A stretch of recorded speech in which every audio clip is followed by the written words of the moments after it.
Okay, 1 Samuel chapter 19. So now we're going to hear more about this. Saul has gone crazy like he did at the end of the last chapter. Saul seeks to kill David again. Michal saves David by artifice. David joins Samuel in the company of the prophets. So some cool stuff, some analogies with today's prophets we get to learn about today. So verse 1, and Saul spake to Jonathan his son, and to all his servants that they should kill David. So Saul's going, guys, we got to get rid of David. He's the largest threat to our kingdom. He's going to take it from our family. We won't have any more power. We got to get rid of David. Verse 2, but Jonathan, Saul's son, delighted much in David. And Jonathan told David, saying, Saul, my father, seeketh to kill thee. Now therefore, I pray thee, take heed to thyself until the morning, and abide in a secret place, and hide thyself. So Jonathan is hearing these plans. Saul's hoping Jonathan will help him because David is the single biggest threat to Jonathan taking the throne. Okay, Jonathan should be the next king, but because of David, Jonathan might not be the next king. Most likely won't be because David has been anointed by Samuel. So Saul is trying to get his son to realize that David is his threat to power. But Jonathan doesn't see it this way. Jonathan sees David as a mighty man, amazing, doing what is right, not looking for power and that pride and selfishness, but doing what is right. So Jonathan basically tells David the plans. Here's what's going on. My dad's trying to kill you. You need to go hide. Basically, lie low. Verse 3, and I will go out and stand beside my father in the field where thou art, and I will commune with my father of thee, and what I see I will tell thee. So he says, go hide in the field, and I'll stay by my father, and I'll keep talking to my father, and I'll basically tell you what's going on. I'm going to secretly listen for me, and I'm going to kind of sneakily tell you what's happening so you can stay safe. Verse 4, and Jonathan spake good of David unto Saul his father, and said unto him, let not the king sin against his servant, against David, because he hath not sinned against thee, and because his works have been to thee word very good. For he did put his life in his hand, and slew the Philistine, and the Lord wrought a great salvation for all Israel. Thou sawest it, and didst rejoice. Wherefore then wilt thou sin against innocent blood to slay David without a cause? So Jonathan's trying to talk his dad out of it, going, Dad, what has David done to you? He slew the Philistine. He saved Israel. He's done these amazing things. Why are you trying to kill him? He has done nothing but serve you and take care of you. There's no reason to get rid of him. He is an asset to you, not a liability. Verse 6, and Saul hearkened unto the voice of Jonathan, and Saul sware, as the Lord liveth, he shall not be slain. So he makes a promise that David will live. He's not going to send out an executive order on him again. Verse 7, and Jonathan called David, and Jonathan showed him all those things. And Jonathan brought David to Saul, and he was in his presence as in times past. Now, I don't think this was in the middle of the field. He's like, okay, David, you're free. My dad says you're fine. Come stand up. Because that probably would have drove him to Saul crazy that Jonathan knew where David was. But it's probably later, after they left the field, Jonathan goes to David and says, hey, we got it figured out. My dad's liking you again. We've got this taken. He's promised not to kill you or put an executive order against you. Come be his servant again. And so Jonathan brings David in. Hey, Dad, here's David. We found him. He's your servant, remember? Oh, yeah, David, how are you? And Saul's got mental problems. That's all I can say. This is a crazy story for Saul. Verse 7, I think I just read that one. Verse 8, and there was a war again. And David went out and fought with the Philistines and slew them with a great slaughter, and they fled from him. So again, Saul's like, oh, there's a war with the Philistines. David, go take them out. And Saul's honestly probably hoping the Philistines do the dirty work for him. And it doesn't work out. David is victorious, and basically the Philistines are like, crap, as long as David's around, that's like that Samson guy again. What can we do against this? There's nothing we can do. David is so amazing at his fighting.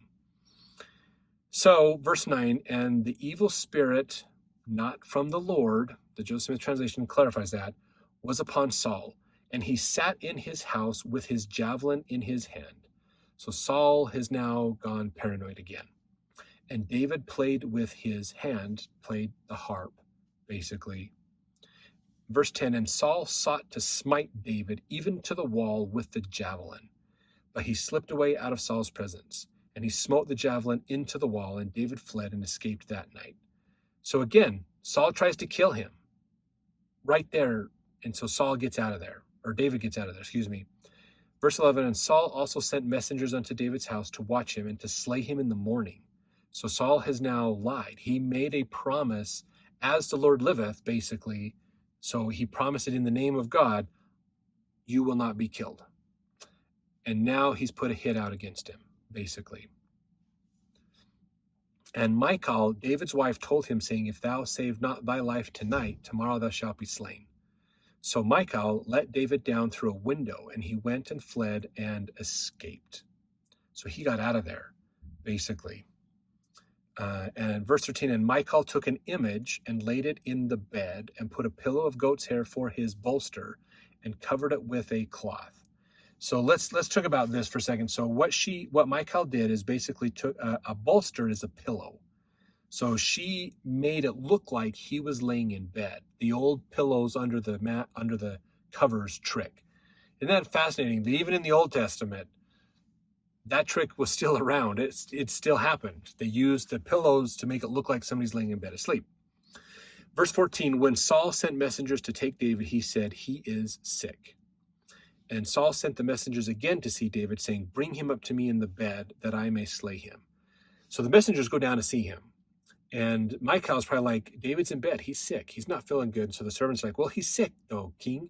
We don't want to go into a sick man. And Saul's like, I don't care. Bring him in his bed to me. I want him dead. Verse 16, and when the messengers were come in, behold, there was an image in the bed with a pillow of goat's hair for his bolster. For his head, the pillow, basically. And verse 17, and Saul said unto Michal, why hast thou deceived me so, and sent away mine enemy, that he is escaped? So the messengers probably came in, saw what looked like David in bed, pulled the sheets back on David, you got to come with us. The king wants you. And it was not David. He was gone. So they're like, what happened? He escaped. So now they're like, Michal, you're the king's daughter. You're going to go answer for this. We're not taking the heat. So Michal goes up there, and Saul's like, why have you deceived me so, and sent away mine enemy, that he is escaped? And Michal answered Saul, he said unto me, let me go. Why should I kill thee? So Saul's like, daughter, why have you done this to me? And she's like, this is my husband. I love him. He needs to escape. He needs to get out, basically. And so that's, everybody knows Saul is unjust in what he's doing, basically, but except for Saul. He doesn't realize this. So again, perspective. This is a lesson that's coming up a lot with Saul. Perspective. Big, big difference. Verse 18, so David fled and escaped and came to Samuel to Ramah. So Ramah is where a lot of the prophets would go. Samuel's over there, and told him all that Saul had done to him. And he and Samuel went and dwelt in Naioth. And it was told Saul, saying, behold, David is at Naioth in Ramah. So David's hiding with Samuel and the rest of the prophets, or the other priesthood holders, basically, as well. Verse 20, and Saul sent messengers to take David, and when they saw the company of the prophets prophesying, and Samuel standing as appointed over them, the Spirit of God was upon the messengers of Saul, and they also prophesied. So this is the challenge that Saul's messengers run into. So Saul sends these messengers to take David. They show up, basically, and they're like, oh, well, we don't want to interrupt the prophet in his priestly ministry, so let's wait until they're done, and then we'll talk to David. We'll grab him and go. So they're waiting around, and in the midst of them being in the presence of the prophet who's doing his priestly duties, who's prophesying, so he's got the Spirit with him, they end up catching the Spirit themselves. And they realize this is not right. This is not right. Verse 21, so they were converted away from Saul, basically. Verse 21, when it was told Saul, he sent other messengers, and they prophesied likewise. And Saul sent messengers again the third time, and they prophesied also. So these men are coming out here, and then they're waiting, And then they end up getting the Spirit, and the Spirit tells them, what you're doing is wrong. You should not do this. They're probably prophesying David is the next king. David is the king. Saul's gone. So they're not siding with Saul anymore, basically. Verse 22, so this is 3 sets of messengers not successful for Saul. 22, then went he also to Ramah.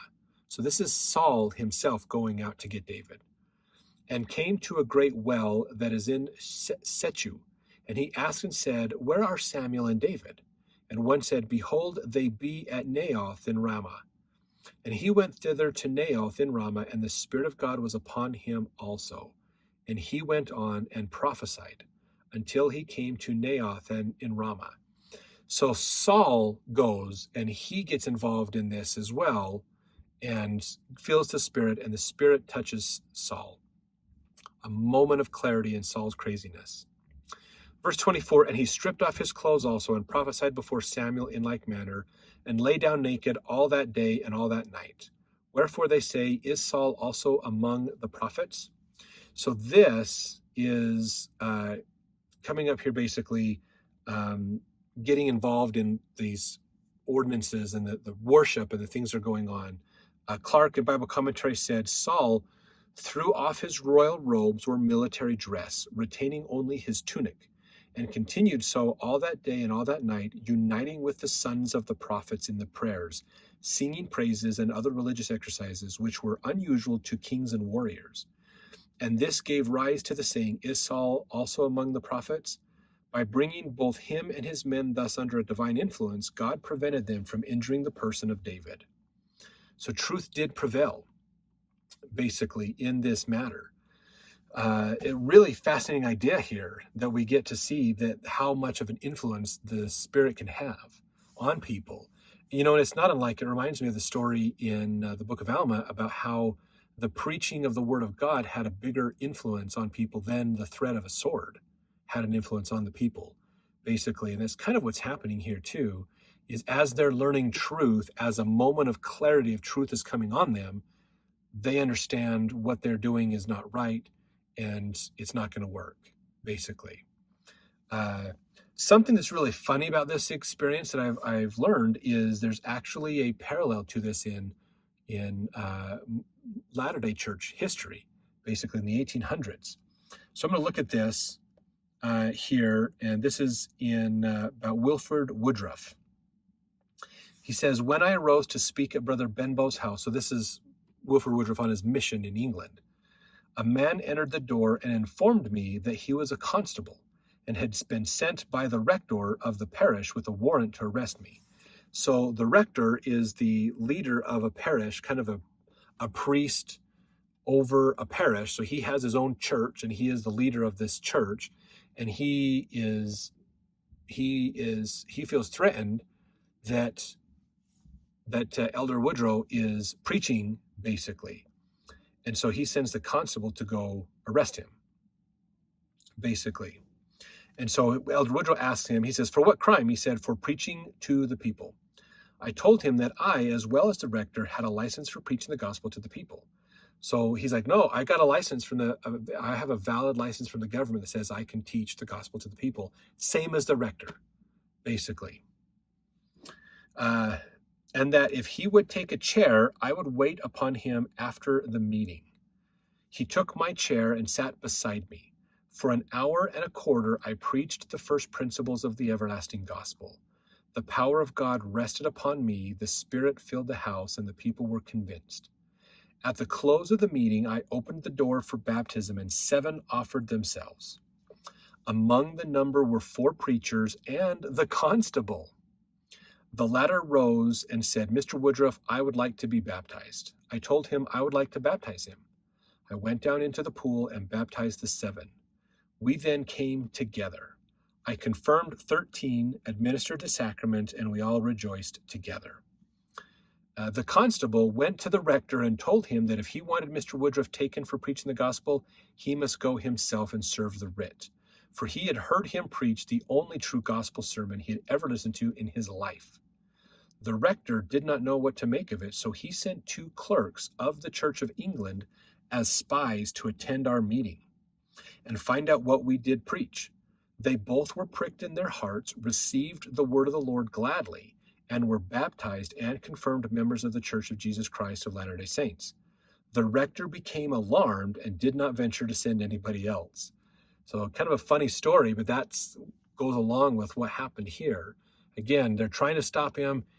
He says, all right, I'll deal with you afterwards, but first let me finish what I'm doing. He preaches the gospel. They feel the Spirit.